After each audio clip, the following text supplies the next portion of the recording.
This is iFanboy Pick of the Week, number 807, brought to you by Mack Weldon. For 20% off your first order, visit mackweldon.com/iFanboy and enter promo code iFanboy. And iFanboy listeners just like you, washing hands, wearing masks, getting vaccinated, you drinking your water, you're stretching. I mean, at this point, you probably have ordered Mack Weldon, is my guess. And if you haven't, you know. Hey, welcome to iFanboy Pick of the Week, episode 807. I'm Josh Flanagan. I am here with my co-host, Connor Kilpatrick. Hello. Who, as far as we know, is not guilty of any international espionage. I mean, as far as you know, yeah. There's no proof. No. Until someone can come through with clear and distinguishable proof, you're not guilty of anything. Never been found guilty in a court of law.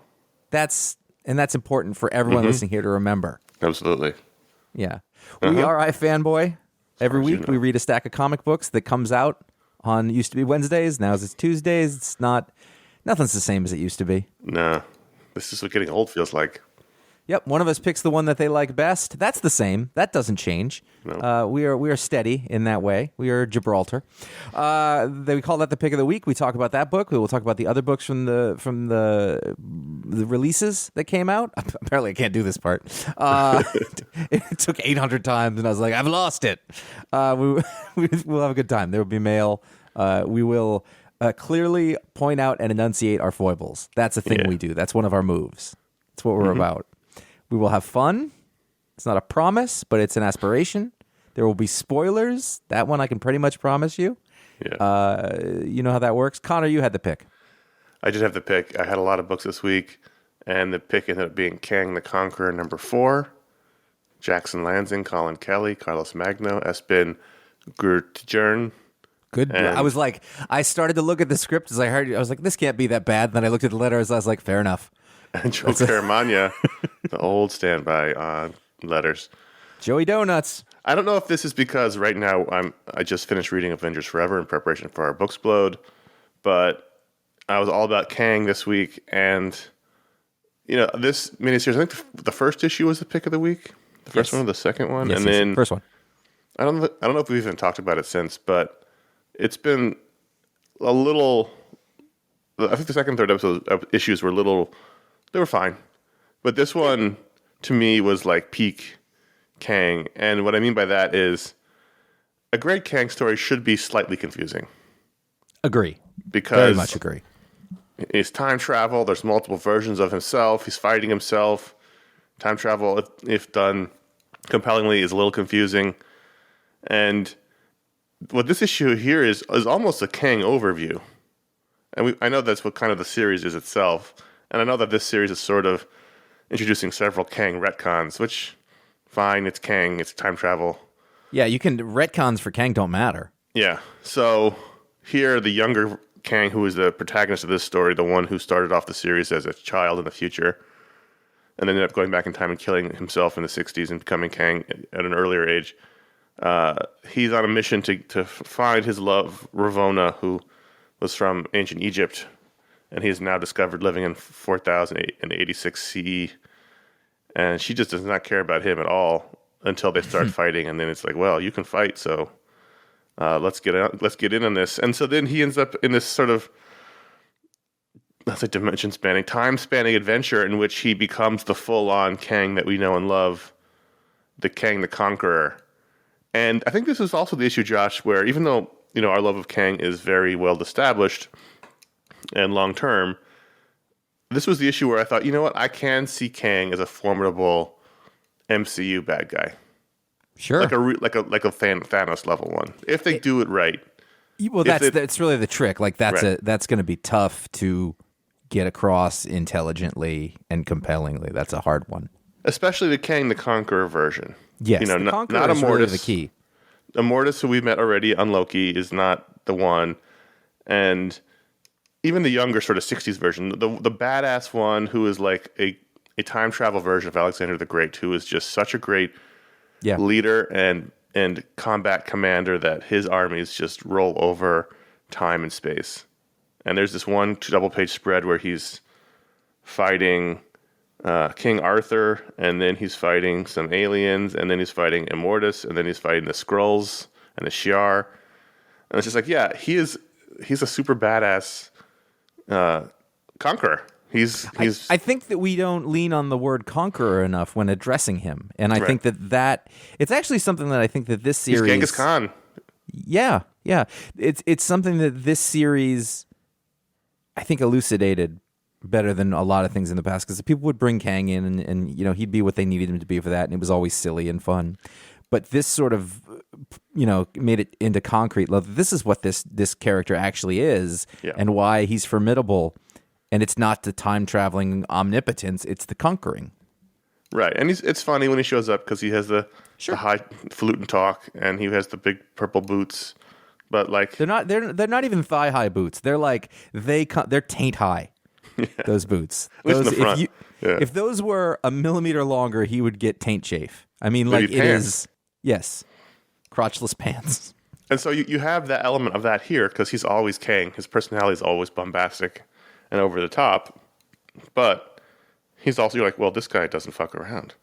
He has this bloodlust for conquest because he lost Ravonna. He has no love in his life. He realizes the only thing he's really good at, the thing that really makes him happy, is conquest. And he raises his army, and he just goes to town on the universe. And I thought this was incredibly compelling, incredibly fun. I love the 60s Kang mask he wears with the eye cutouts. Mm-hmm. It's somehow even more unsettling. Yeah.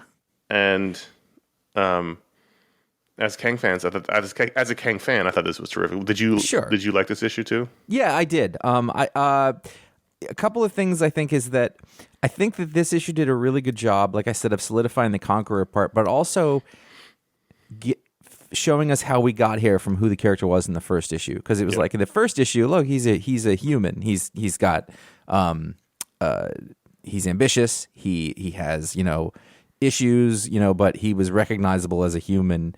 And you see that it's that fate thing where you see what you're going to be, and you can fight against it as much as you want, but you're still going to be that thing, which I think is very compelling. Right. And, it's the hubris of the whole thing, is that he's the master of time. He can conquer anybody and do anything he wants to, but he's always going to be the thing that he is. And you can't get around it. And that's sort of one of those legacy old time stories fit into this. But I think the other thing that is really commendable, and we haven't mentioned the Carlos Bagno art. Yeah, I was going to talk about him next. He's great. It is perfect for what it needs to be here. It is exactly. He's done a lot we've talked about lately. Yeah. I tend to be a little higher on him than you are, but he can go up and down. I think he's great for this kind of story where it's full of characters and detailed and crazy action. He doesn't cheat on a page. No. Look at the page 9 where he's standing on like a Mad Max type truck. Yeah. As his army comes through, and the crazy gadgets and guns, and it does Kirby justice for sure.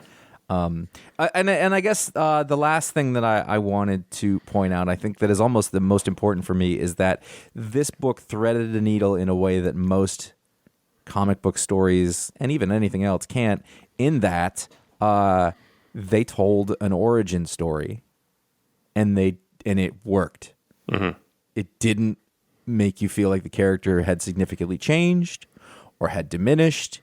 It didn't feel pointless. Because a lot of the times when you take an established character whose sort of fun is how weird they are, and not knowing anything about them is almost is probably more helpful than knowing anything about it. But they stuck this. Yep. They gave us a personal Kang story, and at the end of it, the character actually was neither stronger nor weaker. It was just like, yeah, that makes sense. That works in there. I'm glad I read that. But it did not change. We still have one more issue left. This is the second to last issue. I didn't know that, but this could have worked as a final issue. It just it could have, yes. And it really felt that way. If anything, if I won, I don't even think it's a criticism, but it made me go, huh. Apparently, Kang is named for an onomatopoeia of an engine that makes a Kang sound, not unlike Solo. And I can't tell whether I hate it because it's stupid or love it because it's stupid. But The next glossed page, over it. The next page where he's standing on, he's sitting on a throne of invisible energy, actually. Yeah. You know, as we look down from below up at his, I mean, is Kang the championship Olympic man spreader? Yeah, Yes. he is. He's the champ of that. He's And the we are champ. looking right up into it. Like we're right. Speaking of taints, you know, as we look through his army and the flames and Kang. A friend of mine sent me that page. He goes, "I figured out your back tattoo." Yep, that's it. I mean, it's not wrong. Nope. I mean, there are things here that are, you know, well-worn story ideas. You know, it's the being rejected by his love is what sends him into full-on conquering mode. But that's fine. But you kind of want him to have a stupid story. Like all of the pomp and circumstances, whatever, is because he couldn't get a girl. Mm-hmm. It's kind of like it works for him. Tropes and cliches work for certain characters. Yes. And I think this is one. And I said earlier, like, they can retcon Kang for now. This is the younger Kang. But, like, there's infinite Kangs. You know, it's a time travel story. A different Kang could show up and kill this guy sometime in the future. And, you know, who knows? It's just, how many Kangs are there? It's many as you need. X. It's N+1. K plus 1. So K means something else in scientific notation, so that I can't use that. But. Like I said, I don't know. We may have talked about 2 and 3. I don't remember honestly, but I think this and the first issue have been the strongest ones. I've been enjoying this series. I get excited when I see it come out, but this issue was the one I read where after every book came out, I kept going back and thinking about scenes from this book or pages from this book. And by the end of my reads, and there were several books I really enjoyed this week. Yeah, it wasn't one of those winner. weeks where, like, it wasn't. I don't know if there was an apparent, like, a clear winner, but like I could have picked several picks of the week this week. It Yeah, wouldn't have been I finished my stack, which has about 21, 22 books, and I was like, I think it's Kang, but it wasn't like it's Kang. You know what I mean? Right. Which is not diminishing this book. It's just that there was things that I liked across a lot of books, but I kept thinking about Kang in that sense, and I kept waiting for another book to come in and blow it out of the water, and nothing did because this book was really good. Mm-hmm. It was Kanglicious, and you can honestly read. You can just read this issue. If you've not read any other issue from the series, you can just pick this issue up. It gives you everything you need to know about it. And if you don't know much about Kang, or you're Kang curious, just read Kang the Conqueror #4. Oddly enough, Kang is also bi. There's or try. There's at least 3 of him. So there you go. Kang the Conqueror #4 from Marvel Comics is the pick of the week. I also enjoyed Dark Ages #3 from Tom Taylor and Iban Coelho, although even though this is... How many issues is this? I don't know how many issues this is. Actually, 6 and or 12. I feel like they are telling me the story. Okay. Do you know what I mean? Well, he does that. Like it's a little bit like somebody telling you that already knows because it happened. Yeah, I think it's. I mean, I think it's because the narration is in past tense. We didn't know who we were dealing with. He was too fast. We couldn't stop it. It happened so fast. You know, and I liked all of it. I feel like a little bit. My only criticism of this book is it feels like it's an overview of a story rather than the story itself. Although I think it's possibly because it's only 6 issues as opposed to the DC one, which is 12. But I like this. I like these, alternate take stories. I thought there were some good bits here. The Quicksilver bit was great. Go ahead. Yeah, that really, in terms of like a comic book action scene using the powers and everything, and every once in a while they'll focus on one of the characters that you kind of know about and think about, but you see how sort of formidable they are. And I think they did that really well with Quicksilver this time. And there was a reversal on it. So there was like, we need somebody who can get in and out. We have a guy. And he goes and you're like, oh, this is going to be awesome. And then the twist is that he shows up and then he sees Magneto, his father, is being used as sort of the battery. And then that sends him off the deep end. So he does the wrong thing. And then you see how evil Apocalypse is by using Purple Man to control him to send him back there, where he just kicks everybody's ass and he kills Okoye and he really quickly. He just sort of dispatches with quick, I guess is the name of the game. But that was really fun and exciting, and it went, it took you up and down, and then sort of the final he basically pierces the Human Torch, and he explodes. He goes supernova or whatever, and you see that Sue Storm has saved the people in the room. And she's standing over, and she's like kneeling over the ashes of her dead brother. And as a sort of contrast to the scene we just had, that page brings it right down. All the flame disappears, and you see Quicksilver sticking half out of this protective bubble. Yeah, and his legs are burned behind him. I was like, that is excellent right there. That is good work on the part of the artist, but also just in terms of pacing and stuff. Yes, I wonder what his legs are in the bed scene. Do they give him prosthetic legs? I thought that, and I went back because they look like they're actually just charred. At first, when you look at them, they look like they're all like ash. No, it looks like they're ash. It doesn't have feet. Yeah, but some of the darker marks give them some shape that maybe that's why. I don't know. You're not wrong. Like, they contradicted themselves, because I was like, well, how were they? Why are his legs there? So I went back and looked, and I was like, I can kind of see how he might still have legs. And this is like prototypical Tom Taylor stuff, where there's awesome big action, and then it just, really great character stuff. And then that's when the final scene, where Sue finds out that Reed is helping Apocalypse either because he's being mind controlled by Purple Man or because of his insatiable need for discovery. But either way, she's not happy about it. And this is a fun alternate take story that I've been enjoying. It's interesting because they put on an alternate optional last page where Venom shows up. But if you just don't look at that page, if you don't look at that, there's no problem at all. I thought it was kind of cool of them to be like, here's one thing that could happen, and then I was like, yeah, but it probably won't. With Venom. Gosh. Oh boy. He looks like he's a Venom Carnage hybrid. He says the three of you. Yeah. And I don't know what that means. Oh boy. There's a couple of, I like the art, Iban Coelho, although there's occasionally panels and stuff I don't love. I think they're really inconsistent about the ages of the characters. They gave Peter gray temples, but everybody else looks the same from previous to... Well, he's stressed out.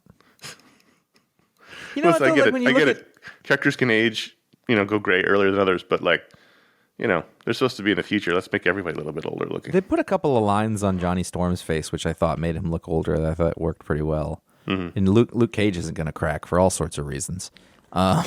Sue Storm, I don't know. Sue looks like a teenager, though.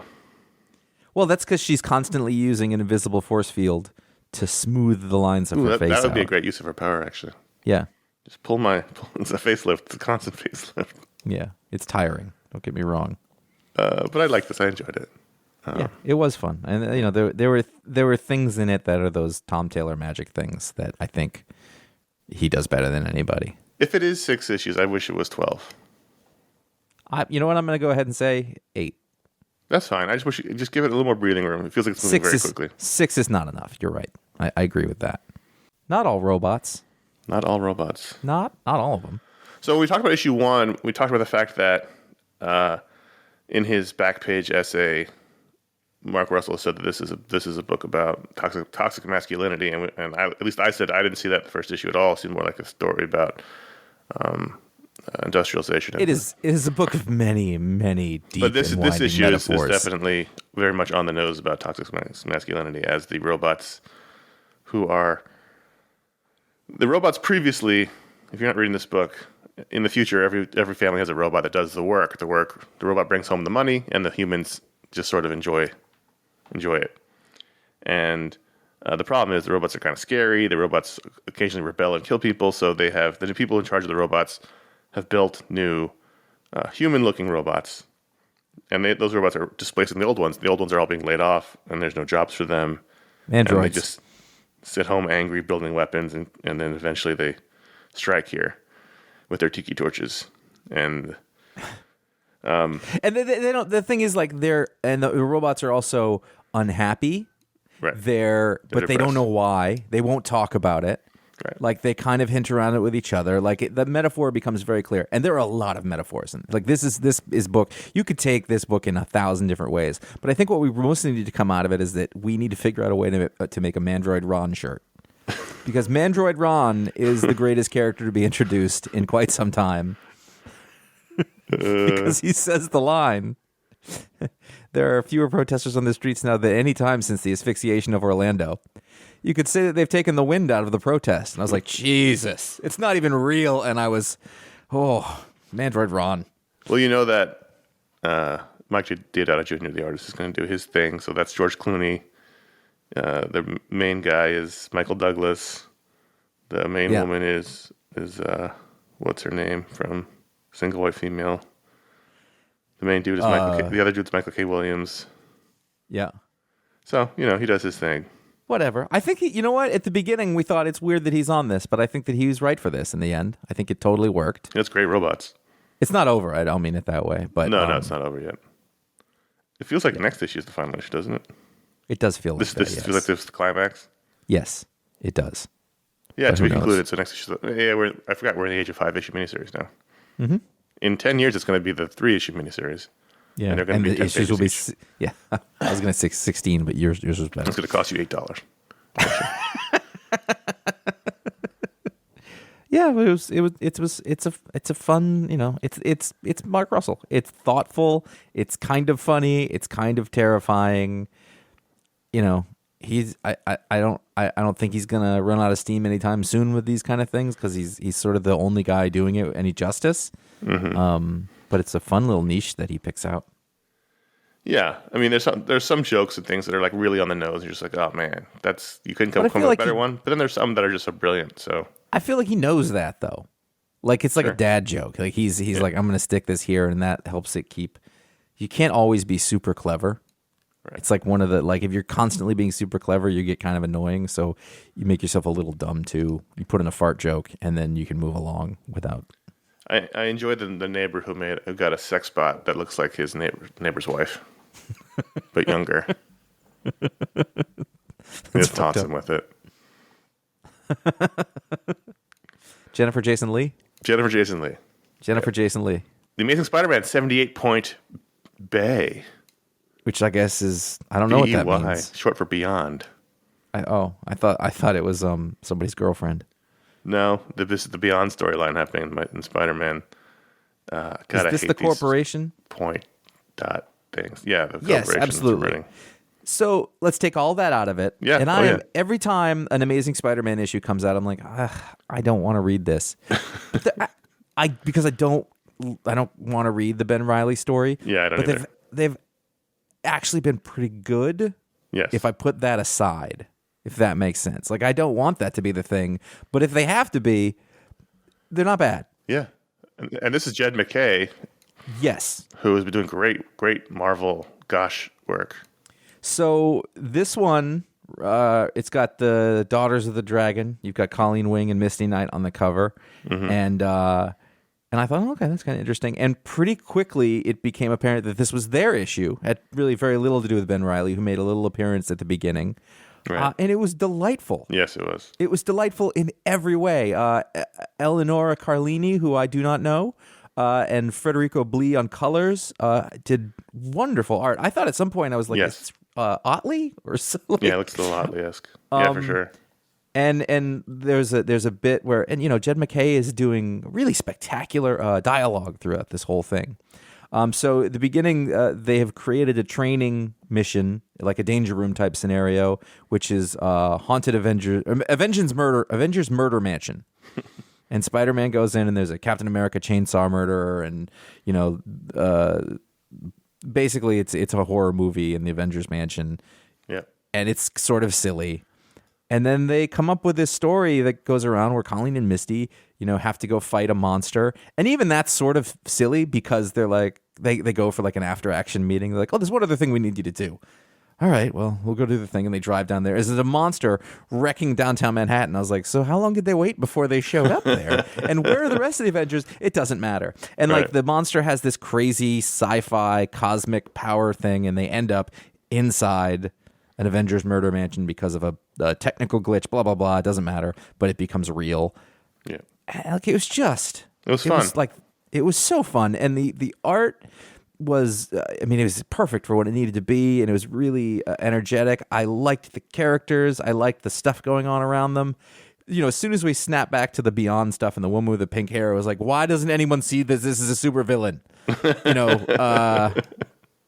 But like this, I was like, give them a series. Yeah. And they did a trick. They didn't bring the star energy thing back to the lady. They gave it to, I'm calling her Photon. I'm going to call her that forever. I call it Captain Marvel.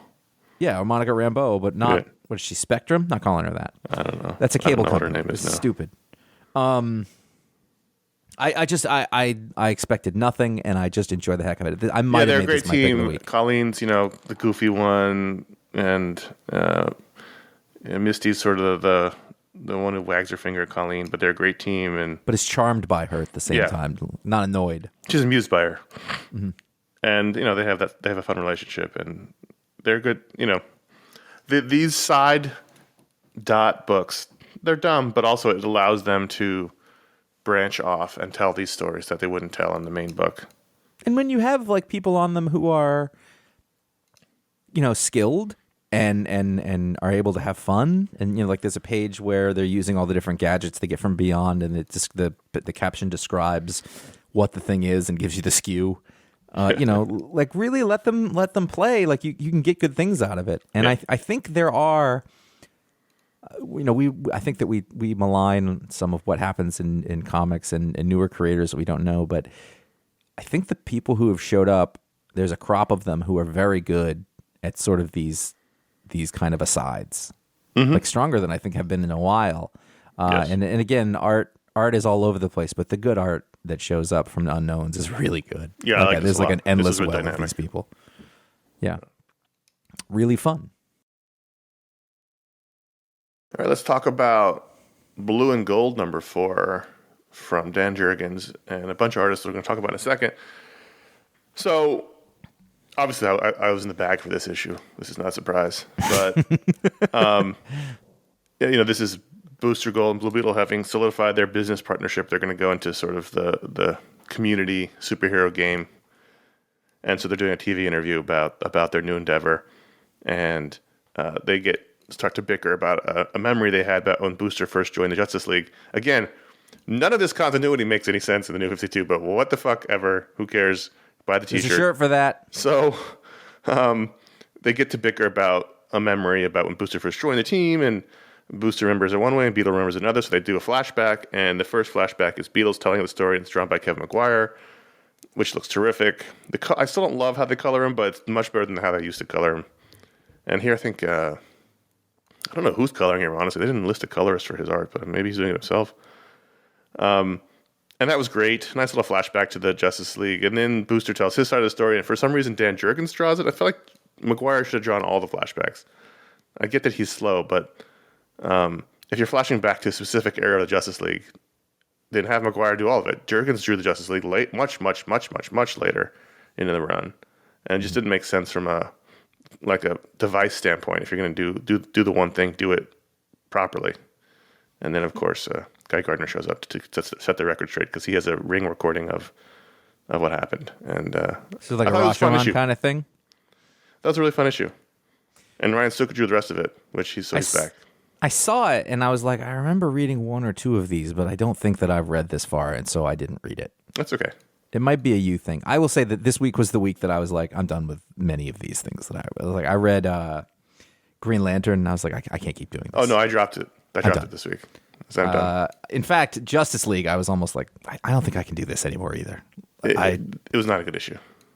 And half of it I don't want to read it all, and the other half I'm trying. It was a lot of that. I was like, okay, I can't. I don't have time for this. Supergirl, Woman of Tomorrow. I wanted this on here. I talked to Tom King about this a little bit, but and I think Jim Viscardi and I spoke about it the last time the issue was out. But God, I love this series. I just when a new issue comes out, I get really excited because it is totally out of Tom King's sort of normal oeuvre. Yeah.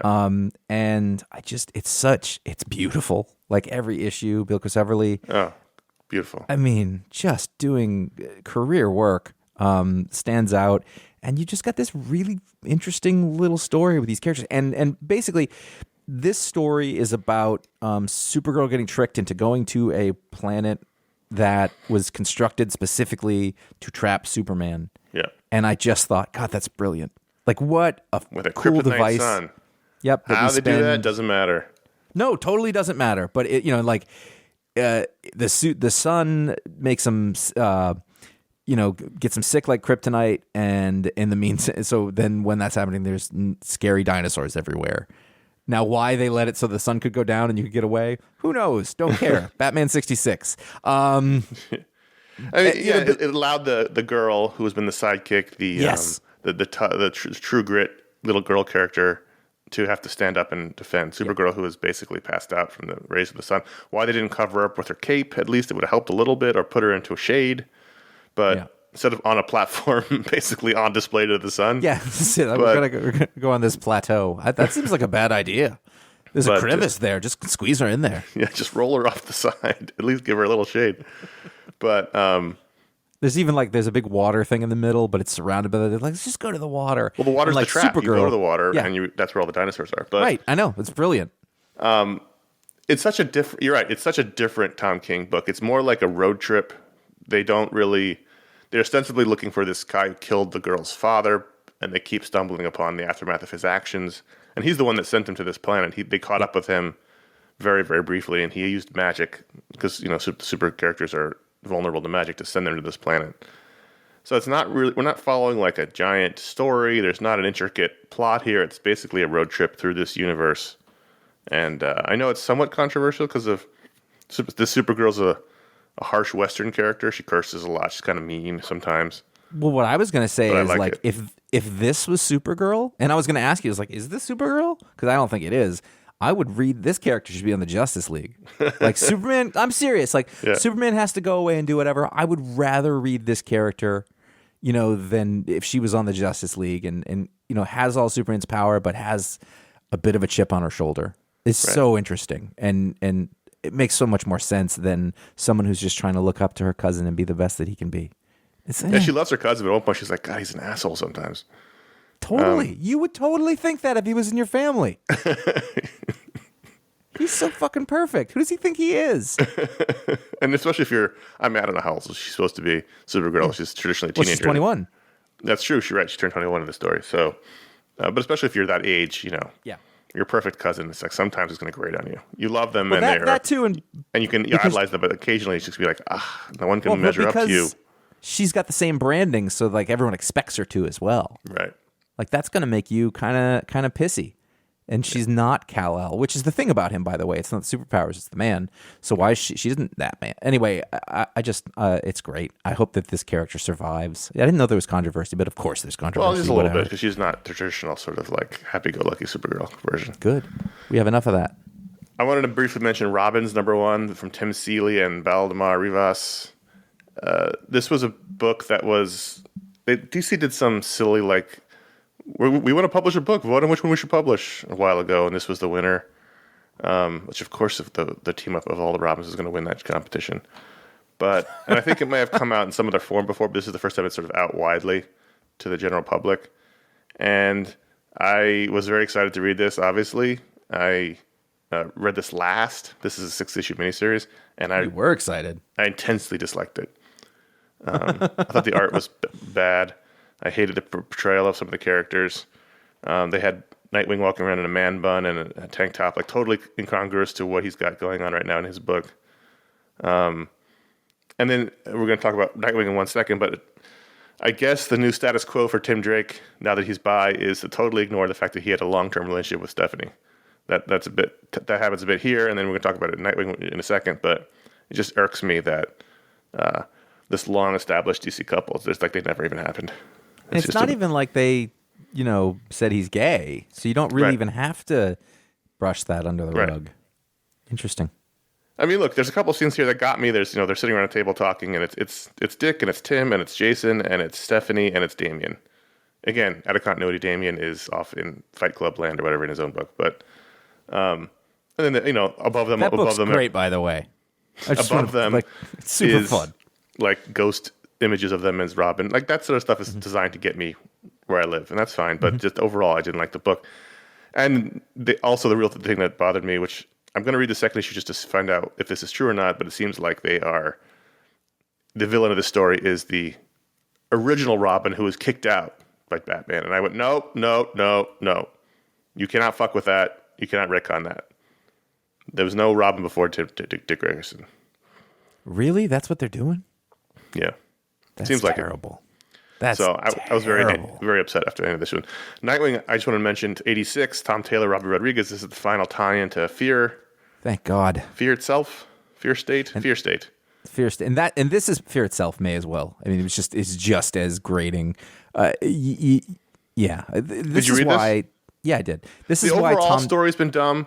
However, I feel like in these tie-ins, Yes. there have been moments of Tom Taylor goodness. However, the thing Yes. that really bothered me in this issue, which was a little surprising, that's why I wonder if this is like a company mandate, is in the beginning, the clock tower blows up.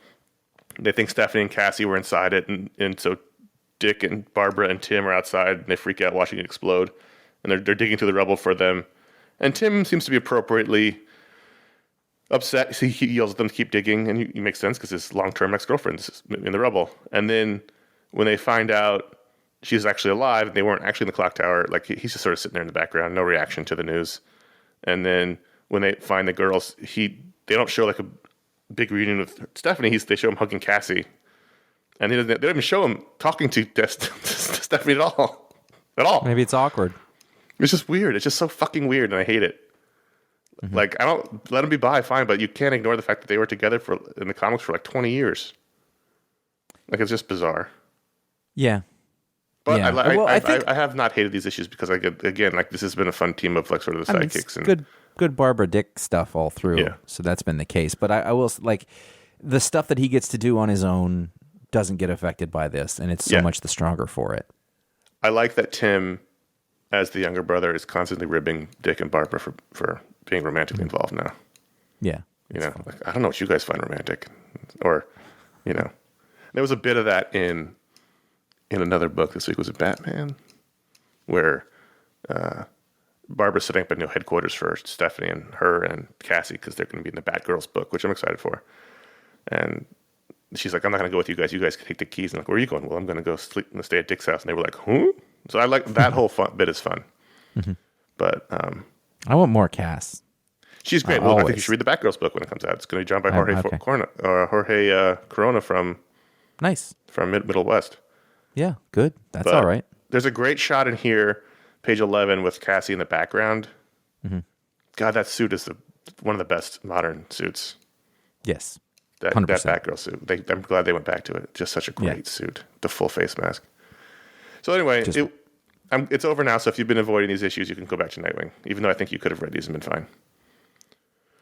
Yes, and I did in just that way, and it was okay. And also, this whole story's over now. Fear State's over, but it ended in Batman this week. Next month starts the Joshua Williamson era of Batman. It'll be interesting. And those are the books we wanted to talk about. There's a lot of books, but the patrons get their say at patreon.com/iFanboy, and they voted to add a book to the rundown this week. The winner was another Comixology original. This is our second Patron Pick Comixology original. We Only Kill Each Other, #1. Stephanie Phillips, Peter Krause, Ellie Wright, and Troy Pateri. And you know what I really love about Stephanie Phillips, Josh? I think I have an idea, but why don't you go with it and I'll tell you. She seems to really want to write the books that you and I want to read. That's pretty much what I was going to say. I mean, she wrote a superhero book this week that I can't even think of what it was. I didn't really love it, but I really like her non-superhero stuff. She writes a pirate book. She wrote a serial killer murder mystery book. She's writing this mob story. World War II. I mean, like, she seems to be super into these comics that you, me, and 5 other people want to read. Well, and I say what's interesting about that is that listen, I'm not gonna ignore it. This is not a thing that female comic writers are typically associated with, and I think that it's very interesting. I think this is the first woman who's sort of done so many of these type of real life genre stuff. Like, and it's not. It has nothing to do with genderness. I mean, the pirate book's about women, but it's not that. But it's not like you're like, oh, this is written by a woman as a thing, which isn't a good or a bad thing. But like, they're just stories. It doesn't really matter. Mm-hmm. Yeah. The point is, but it doesn't happen much. It's unusual. Like, it's just not a thing that happens. But it's gotten to the point now where she's done enough of them that I see the name. And you're right. Like, the work for hire stuff is work. That's how you make a living. You do whatever, and it's fine. But it isn't. But this kind of thing. Her, creator-owned original stuff is all good and interesting. And you're right; it's the kind of books that you and I. It's sort of like Brian Wood's side stuff. Yep. Reminds me of that, and it's good. It's not even just like, oh, this is a good concept. No. We only kill each other, number one. I had no idea what it was, and I read it, and I was like, wow, this is awesome. Like, The cover's a bunch not to of give away. a bunch of mobsters, and there's a photograph of Hitler on fire, and I was like, let's do this. It takes place in 1938, so it's the run up to World War II. It's happening in Europe. We are still in the Depression in the U.S. The rise of organized crime and Murder Inc. and the outfit and At this point you've had Prohibition is over, but is it almost over? Is it over the next year? It's over. It's over now. It's 32. So the gangs have risen from Prohibition. So this is all about a Jewish mob in New York, and the only knock on this is we just don't know exactly what's happening. Like a lot of these first issues are. We meet a lot of characters. We get the setting and the time and place, which has been great. We just don't know exactly what the story is. I mean, for me, it helps because I know the context. Like, Sure. I know where they are. I understand that they're all connected to each other and going to be. I thought, by the way, if you haven't, there is a book, and I cannot remember the author right now. I'm sorry, off the top of my head. It's a book called Tough Jews. Yeah, it's a good and one. it is about the rise of the Jewish organized crime system in the 20s and 30s. Arnold Rothstein, Meyer Lansky. It is a wonderful bit of history that is so integral to the mafia story, but most people don't know about. Anyway, so Rich Cohen knowing that, wrote it. Okay, yeah. Yeah, we both read that a while ago. A Jewish man. No, it's a wonderful book, and I am always seeing stuff in pop culture that makes me think I'm glad I knew these things. And this is another one of those. And I'm trying to remember the guy's name, but there's a Jewish gangster, and he's trying to observe the Sabbath, but he's a bloodthirsty, ruthless killer at the same time, which is really interesting. And he's going after this other guy who's the tough guy who throws somebody through a plate glass window, a la Daredevil at the beginning, and he thinks, he just wants to kill that guy. And then they meet up at the end, and what you expect to happen is not what happens. And then another thing happens that you didn't expect to happen, and that's the end of the issue. And, all of those characters, the setting, the time, and then the structure and plotting were all interesting. Oh, then there's the Bund. Yeah, the Bund. And the Bund is fascinating, by the way. We don't talk about it, too much in terms when we tell our World War II story. We do not talk about the fact that there was a large contingent of Americans, specifically German Americans. This was in the Plot Against America, the HBO series. But there's a large contingent, who were pro-Hitler, which was not unusual at that time. Like through the 30s, a lot of people were like, well, Germany's pretty great over there right now, because we were not a tolerant nation at the time. We weren't like, no, we like Jews. We're fine. That was not the thing. No. It's all interesting history. It's just, and there's no zombies or aliens, or magic. And it's just so beautiful. And Peter Krause, someone we've loved since we first saw him on Irredeemable a long time ago with Mark Waid. And he has shown up here and there. He doesn't work a ton in comics. He also works in advertising. Yeah. But he did a great World War II Archie series last year or the year before, whenever time had meaning. Archie 1945 or 55. They did 50. I don't know if he did 55. He definitely did 45. He does terrific character and storytelling stuff. He's great. I ended up meeting him in San Diego at some point, and we were pretty friendly.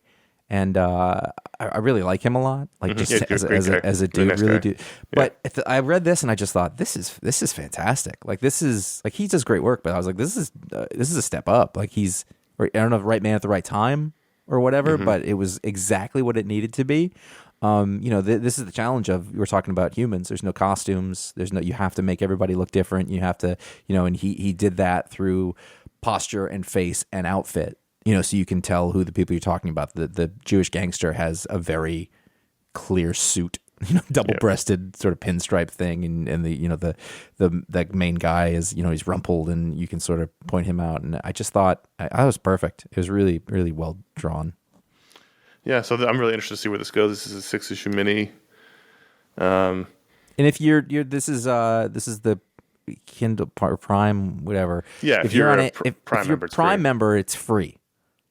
If you're a Prime member, you go and you order it, quote unquote, from Amazon, and it shows up on a Kindle reader, and you read it just like a comic book on a tablet, or I'm sure you can read it on a browser or something like that. But it looks like clear the Snyder Menopause series, which is also there. The second issue of that came out, and it was also still free for Prime. So it might be that this is. I think they all might be free all the way through. Which makes sense, because if they're paying for them, it's a lot cheaper than a TV show. Then I get those for free on Prime, right. Which is pretty awesome. Like you could just read this. You don't even have to pay. You know? So if you're an Amazon Prime customer, they're not sponsoring the show, but we're both Prime customers. No. If you are, there's like almost no excuse not to check out We Only Kill Each Other and Clear, both terrific series. But let's rate We Only Kill Each Other #1 from Comixology Originals on a scale of 1 to 5. This is hard because ratings. I want to give it a higher score than I think it deserves. In a way, I think I want to say like a 4 craft-wise, but a 5 for joy. Like I think that's actually would have been my pick of the week, right? For sure. I'm gonna go with 4 1/4. I'm gonna temper, my subjective excitement with my objective reality. Well, according to her bio in the back, Stephanie Phillips has a PhD, so we should be calling her Dr. Phillips. I made a strong attempt to get her on the show, and it didn't work out. And after I read this, I was like, I have got to get that back because I really want to talk to her. I'm going to give this a 4 as well. I'm looking forward to more. Sticking with it, yes, we both are. Yeah, absolutely. So there you go. There's the Patron pick, patreon.com/iFanboy. It's where you can vote and add a book to the rundown. But real quick, we're going to talk about who are our favorites, Josh. Mack Weldon. Oh. You're a busy guy. I'm a busy guy. We're all busy guys. So stop thinking about what you're going to wear and just embrace the radically efficient Mack Weldon Daily Wear System. The Daily Wear System is a selection of clothes rooted in smart design, made with performance fabrics, and built to work together. From breathable t-shirts and polos to stylish button-ups and shorts, underwear, and beyond, Mack Weldon makes it easy for you to dress for work, leisure, and play, or wherever your life takes you.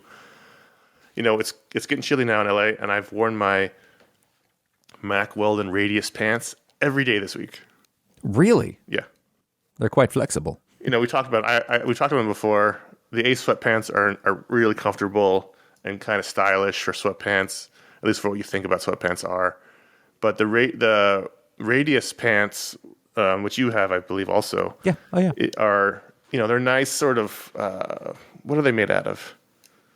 It's like, it's probably some kind of polyester kind of thing, but they're sort of windproof and vaguely water resistant, but they're flexible. They're comfortable. They have elastic waistbands for all your COVID related needs. And what's great about them is you can, like what I did yesterday, throw on a sweatshirt and some shoes, run out to the pharmacy and get your booster shot, and never have to change pants because they're indoor outdoor pants. They're public facing and private facing pants. They're great. They're comfortable. They call this a technical fabric, which I think is the correct thing. Weather resistant, it probably wicks moisture or something to that effect. Great pants. It's I'm not called wearing them right now because I stretch. decided to launder them because I wore them five days in a row. That's a lot. So they're holding up, though, is what you're saying. Yeah, they're That's great. what I'm hearing. I love them. Nice. I was so excited for the weather to change so I could pull my Ace pants and my Radius pants out of the closet and onto my body. I'm able to focus on the things that matter most to me because of the time I save. Not have to worry about my clothes. I've got them all set for me because of Mack Weldon. All the clothes are designed to work together for the ultimate lazy Sunday. Their Ace sweatpants have modern tailoring and pair perfectly with the ultra soft, ultra upgraded Pima tees. For travel weekends, both far and near, the silver knit polo and Radius pants are the perfect high-tech, highly packable combo.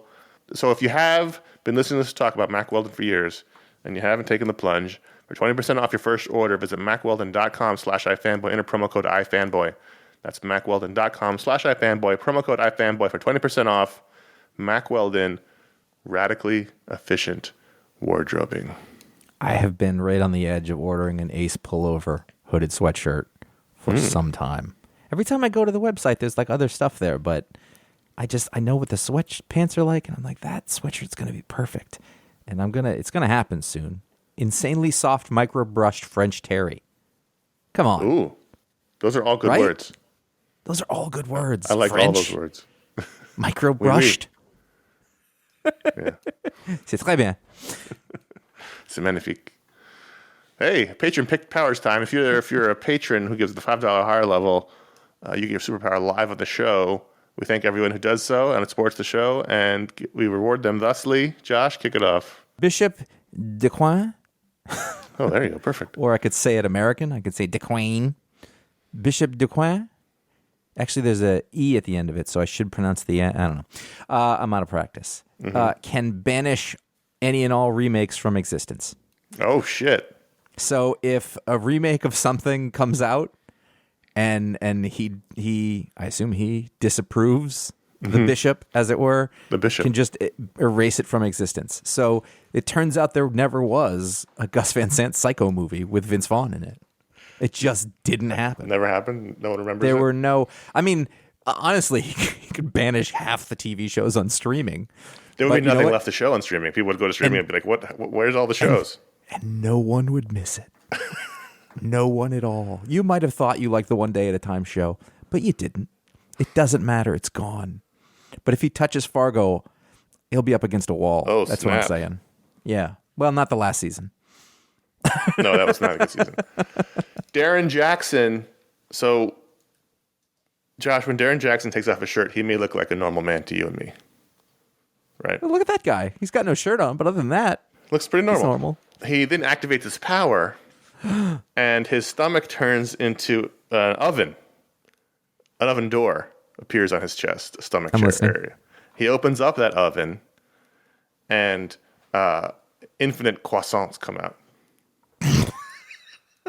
So inside, it's like a Doctor Who telephone booth kind of thing. I guess, whatever that means, but he just, every time he opens his stomach oven, there are croissants in there. Delicious fresh croissants, or just any Beautiful, kind of delicious, fresh croissants. This is a very francophile segment Croissant. we're in here. Le croissant, et Le croissant Bishop is Dequaine. magnifique. I'm hungry now. So, And somebody tried to remake Godard's Breathless, and he was like, "No, no, and shit. and he's eating they should team up. They should team up. They should team up. So what they should And, do like, is Bishop Dequaine erases the remake, and then he takes the guy whose idea it was to remake it and slams his head into Darren Jackson's oven, like in Goodfellas. oh my God, that's not where I was going at all. And then they just beat him with the oven door.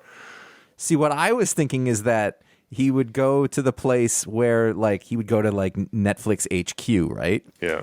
And he would be like, "I'm very sorry, désolé, mais no more remakes." And they release them all, and then they're like, "But," and they didn't remember it happened. But when they wake up, piles of fresh croissants. So Well, they don't even know. Like, they're like, "I don't know, everything seems okay," and they're like, "I feel better about my soul." Like, how And bad this could is- life be if you've got piles of fresh croissants? Like, they don't even know what happened. It's an absolute good, is what it is. So there you go. Patreon.com/iFanboy.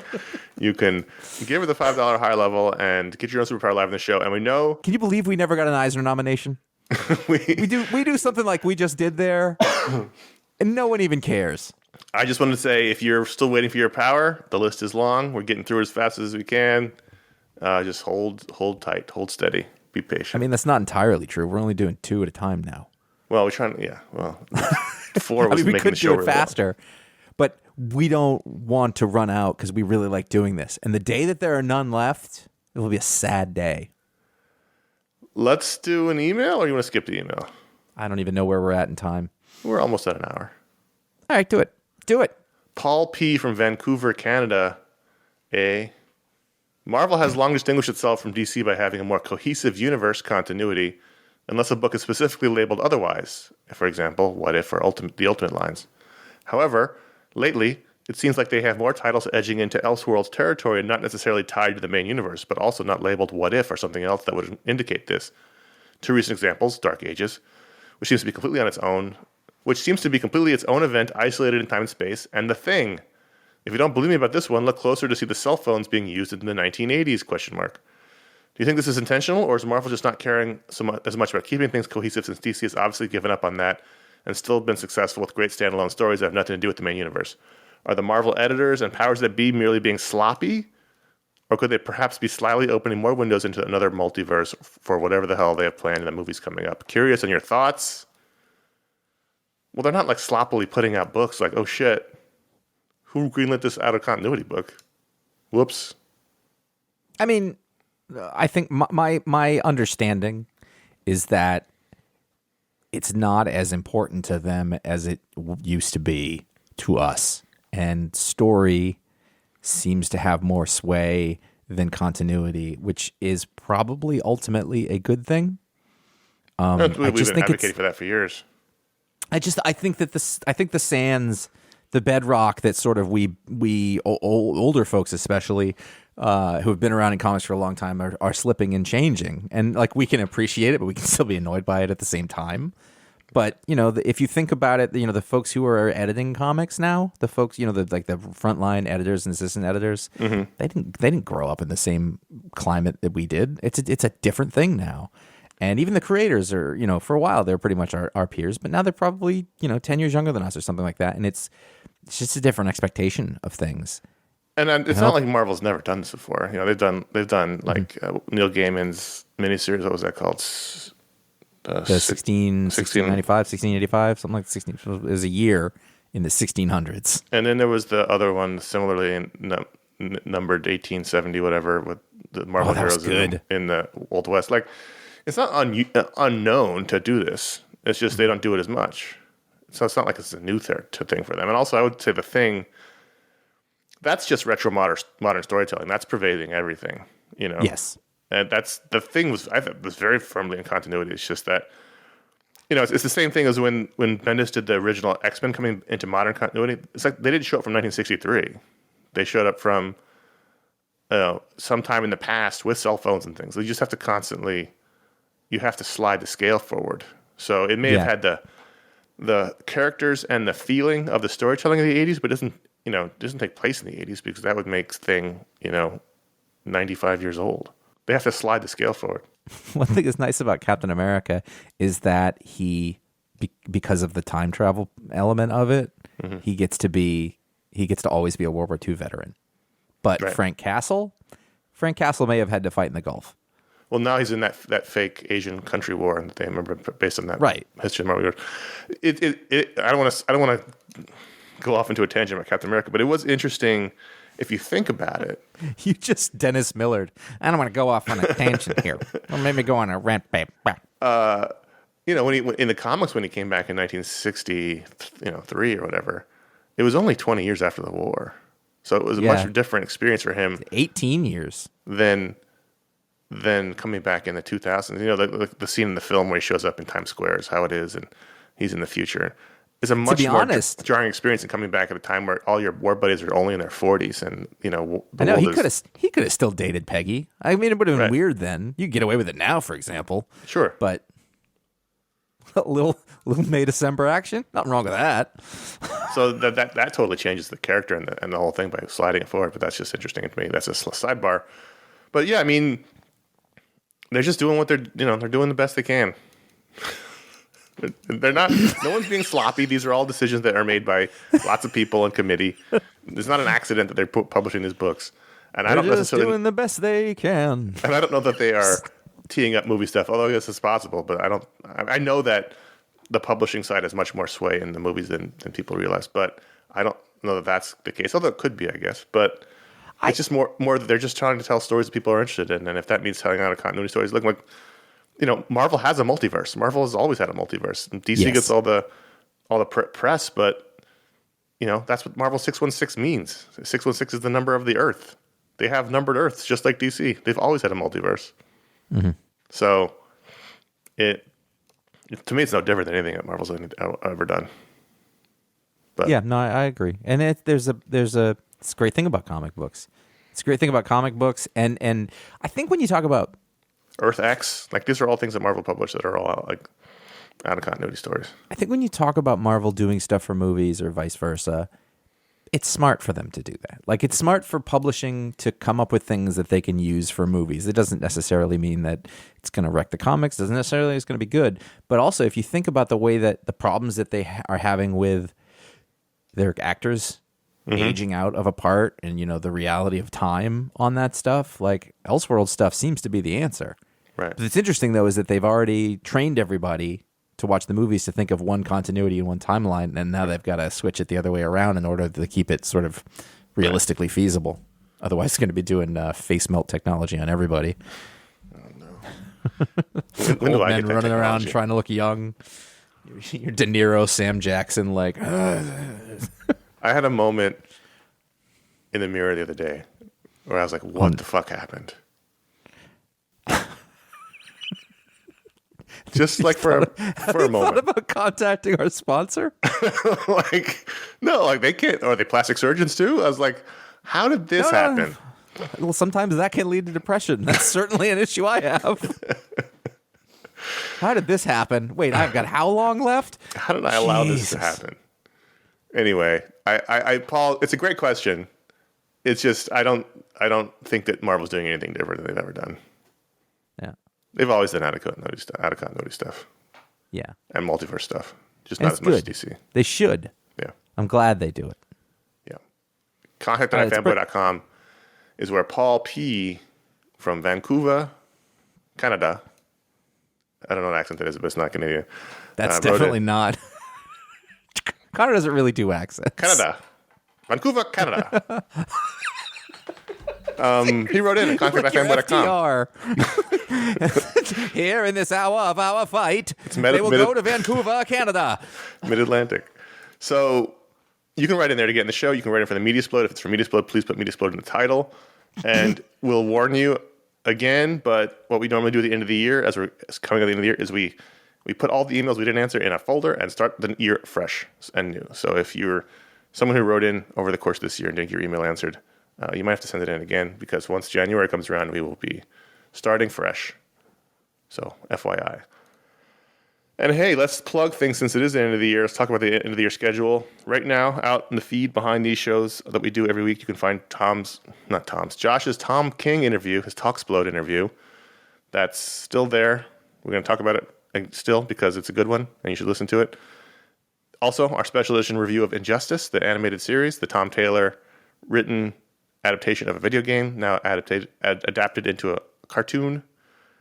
And then our Media Explode just came out this past week. Our final Media Explode of the year. Me and Josh and Ron talked about what we've been enjoying in media. We talked about holiday media traditions, and we spent a lot of time talking about movies, and we answered some emails, but one of them we ended up spending about 20 minutes on talking about our favorite eras of movies and things like that. What a great question that was. This is a great question, great discussion. So check that out. The Media Explode's right behind the show on the feed. Like I said last week, we're going to have at least two shows a week for the rest of the year. So coming up this week, right before the holidays, right before Thanksgiving, you're definitely going to get the Eternals review. That's definitely happening. It's already already uploaded in the system. You're probably also going to get the Shang-Chi review as well. I haven't uploaded that one yet. I haven't even started the edit on that one, but hopefully you're going to get both those right before the holidays. You can listen to them while you're cooking. Instead of fighting about politics, fight about Marvel movies. Put those on the stereo. I recommend downloading them both and then saving them and then listening to them in the specific order, just in case. Like, for example, if you really liked one of the movies but didn't like the other, you should listen to them in your preferred order there. I'm not giving anything away, but, or if you listen to one of them and you're like, that was awful, I hate that review they gave, but then listen to the other one and maybe you'll even out. So Shang-Chi and the Eternals comes out this week. After that, Pick League 808. And then the week after that, our Avengers Forever Booksplode will come out, which I'm very excited to talk about. And then a week after that is Pick League 809. That comes out on 12/5. And then a few days after that, our Booksplode on the death of Captain Marvel, a final Booksplode of the year on December 9th. And then after that is the final Pick of the Week of the year, Pick League 810 on December 12th. But we have two more shows. Josh hopefully has a Talksplode that comes out a few days later, which is already lined up but not done yet. And then our final show of the year, as always, is our All Media Year and Roundup that comes up on December 18th. And then we take a couple weeks off and come back to you fresh and new with Pick Week 811 on January 9th. So that's the rest of the year. We look forward to all those shows. And we look forward to the break because it's a lot of shows to do in 4 weeks. It is. It's a lot of shows. It's going to be a thing. Hey, go to iFanboy.com. Find this stuff. You can find all the shows that we have done about everything. If you search Booksplode, you can find a ton of books on that, or shows on that. You search Talksplode, you can find a ton of stuff on that. Well, yeah, you got episode 100 next year. Yeah, somebody mentioned that, and I was like, oh, that feels like pressure. Talksplode 100. Yeah, Rick Remender. There you go. No. He's like 10% of them. You can follow us facebook.com/iFanboy for now. iFanboy at iFanboy on Twitter, at iFanboy Comics on Instagram. Connor and I are both on Instagram. C.S. Kilpatrick and J.A. Flanagan. Our page over at YouTube is youtube.com/ you guessed it, iFanboy. And you can, the old video shows are getting re-uploaded. The regular shows will be done soon, but there's plenty of minis to go around for a long time. And so, for example, this week you would find Mega City Undercover mini. That sounds like a Ron thing that has something to do with Judge Dredd. Yep. Which I don't think he's as big of a fan of as he wants to think he is. He never brings up Dredd. It's like, oh man, that's like that Carlos Esquera story. No, you don't do that. This is a great documentary on 2000 AD. It was on Amazon Prime when I last watched it, by the way. And everybody should read it or watch it who listens to this show. Remembering, yes, that too. There's Remembering Frank Frazetta and Dick Giordano. Was that a mini? No, that was a full-length show. Oh, really? They died really close together to each other. That's a good show. And then there's a vault, which is when we sort of each did a different book that we have. There's Queen and Country, the definitive edition, volume 4. That's funny. It was a good volume though. That was the like the side series. It wasn't about Terra. It was about Paul Crocker, I think. Yeah. Then there's Terra, Terra. And Point Blank. Point Blank is Brubaker and Phillips. Yep. I don't know what Terra is. Sleeper. Yeah, it's not the prequel because it came out first. Yeah, it was the lead-in. It was the one that just got overshadowed because no one at the time bought it. But Point Blank was the lead-in to Sleeper. Terra was the spin-off of Power Girl that Amanda Conner and Jimmy Palmiotti did. It was a solid grouping of books. Yeah, those are good books. See, I think it says something that us two men who can't remember anything are like, oh yeah, those were good books. So that means they stick with you a little bit. And so if you like the show, please consider leaving us a review or star rating on Apple Podcasts or wherever you get your podcasts, wherever you listen to podcasts. Not just for us, any podcast you listen to, it really does help them if you leave them a review or even just click a star rating. It helps people find the show, helps the algorithm, helps everything. Even better, that's word of mouth when people ask about podcasts. Again, if you're in America and you're getting ready to head over to your family's celebration next week, feel free to talk about iFanboy the entire time. At least no one then will talk about vaccines. Especially if, and I cannot stress this enough, your uncle, you don't see him a lot. He's aloof, but he's stinking filthy rich. And he just sits in the back and he complains about, whatever. Just berate him with our name. And don't forget, nonprofit status, we can get there. iFanboy.com/support. Just keep telling him about that. Especially if he's had a few. Call it up on his phone. Yeah, just have him press the button. I assume there's a physical wallet somewhere. And listen, we do not condone theft, or illegal wire transfer, or any of those felony type things. Whatever you do and your uncle do is your business. Get a signature. Get something, video, get some kind of solid proof before any kind of transaction takes place. But, it's the least you can do for us. This is dicey ground. Can I just say that I have built a cart at macweldon.com while we're here, and there's some significant yearly sales going on at the moment. Oh, all right. Well, there you go. macweldon.com/iFanboy. Yeah. Hey, the show's over. That was fun. Thanks for listening. I'm Connor. I'm Josh. We clearly don't want it to be over.